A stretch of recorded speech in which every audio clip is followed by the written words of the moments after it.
Hello friends, எல்லாருக்கும் வணக்கம். Welcome to வருண்ஸ் home page. இன்னைக்கு வந்து நம்ம புதினா சட்னி யூசுவலா வைக்கிற மெத்தட் இல்லாம கொஞ்சம் டிஃப்ரெண்டா எப்படி ட்ரை பண்ணலாம்னு பார்க்கலாம்.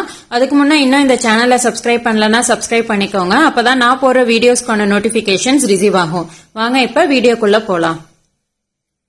தேவையான இன்கிரீடியன்ட்ஸ்: உளுத்தம் பருப்பு 1 டேபிள் ஸ்பூன், கடலைப்பருப்பு 1 டேபிள் ஸ்பூன், பூண்டு 4 பல்லு, பச்சை மிளகா 3, பெரிய வெங்காயம் 1 இது மாதிரி ரஃபா கட் பண்ணிக்கலாம்.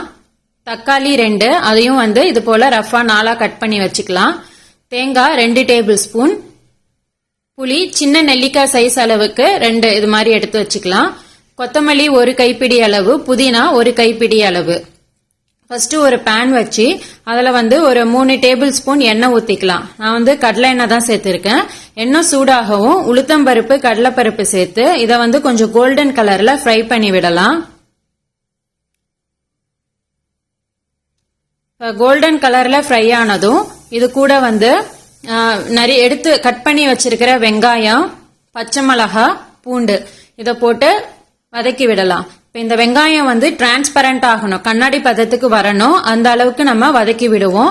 ஸ்டவ் வந்து மீடியம் ஃபிளேம்லயே வச்சு இதை வதக்கலாம். இப்ப வெங்காயம் கண்ணாடி பதத்துக்கு வந்ததுக்கு அப்புறமா எடுத்து வச்சிருக்கிற தக்காளி சேர்த்து தக்காளி வந்து கொஞ்சம் லைட்டா குழஞ்சி நல்லா வெந்து வரட்டும். தக்காளி நல்லா குழையவும் நல்லா வெந்துருச்சு. இப்ப இது கூட புதினா கொத்தமல்லி சேர்த்துக்கலாம். நான் ஏற்கனவே சொன்ன மாதிரி புதினா 1 கைப்பிடி அளவு, கொத்தமல்லி 1 கைப்பிடி அளவு சேர்த்திருக்கேன். இப்ப இந்த புதினா கொத்தமல்லி கொஞ்சம் நல்லா வந்து வதங்கட்டும்.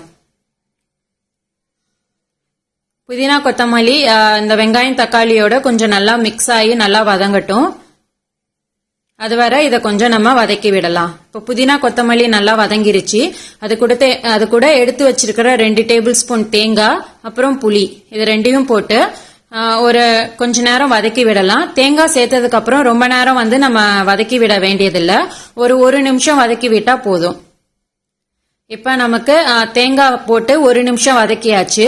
இப்ப ஸ்டவ் ஆஃப் பண்ணி நம்ம இதை நல்லா ஆற விட்டு அதுக்கப்புறம் மிக்சர் ஜார்ல போட்டு அரைச்சி எடுப்போம். நல்லா ஆறியாச்சு. மிக்சர் ஜார்ல எல்லாத்தையும் டிரான்ஸ்பர் பண்ணி கூடவே தேவையான அளவு கல்லுப்பு சேர்த்து தேவையான அளவு தண்ணி ஊத்தி இதை அரைச்சி எடுத்துடலாம். இப்ப பாருங்க சட்னி நல்லா அரைச்சாச்சு. இப்ப இதுக்கு ஒரு தாளிப்பு கொடுக்கலாம். ஒரு சின்ன கடாயில நல்லெண்ணெய் சேர்த்திருக்கேன்.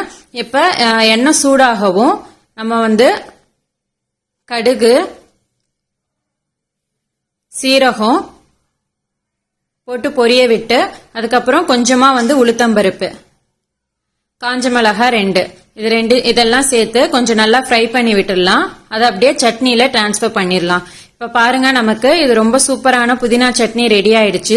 இது வந்து நம்ம யூசுவலா வைக்கிற புதினா சட்னியை விட இது கொஞ்சம் டேஸ்ட் வந்து நல்லா டிஃபர் ஆகும், கொஞ்சம் நல்லாவும் இருக்கும், சாப்பிட எல்லாருக்கும் பிடிக்கும். கண்டிப்பா ட்ரை பண்ணி பாருங்க. எப்படி இருந்ததுன்னு கமெண்ட்ஸ்ல மறக்காம சொல்லுங்க.